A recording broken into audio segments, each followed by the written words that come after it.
Ezahana ny anokatra ireo orinasa nikatana nandritra ny vanim-potoana ela hoy ny fanazavan'ny ministra ny indostria Andriamatoa Julietienne raha ny makasika ny orinasa tiako manokana dia nambarany fa tsy miankina velively amin'ny fanjakana ny fanokafana izany.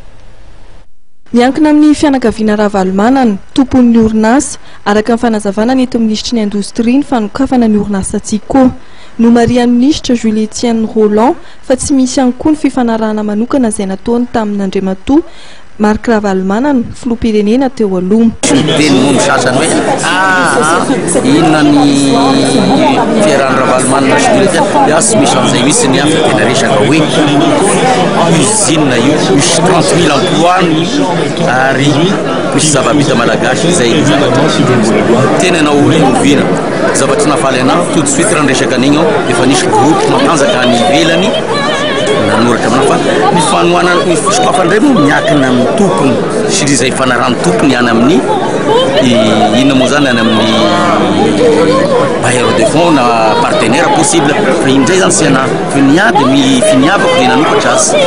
Ny ministera isan-tsokajany dia miara-miasa akaiky amin'ny DBM ahafahana manamora ny fampiasam-bola eto Madagasikara. Zaho dia mitovy fomba fiasa amin'ny président de la république ihany satria izy ny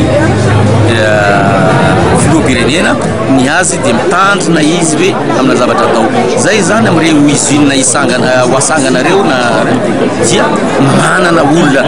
afaka amelona azy fa tsy maintsy mitandrina hoe inona ny fiaraha-miasa amin'io ohatra ny siramamy fotsiny zao any nosibetsy brikabila dia fa misy olona fa telo na efatra eo fa tsy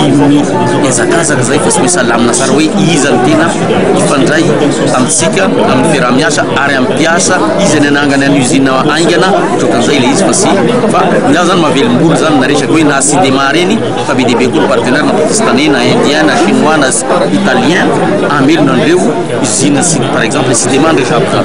ka sy androany zany fa mety dans 2 mois. Manamafy Andriamatoa Julietienne fa apetran'ny departementany ho lara-pahamiana ny fanokafana indray ny orinasa izay manome asa ho amin'ny malagasy.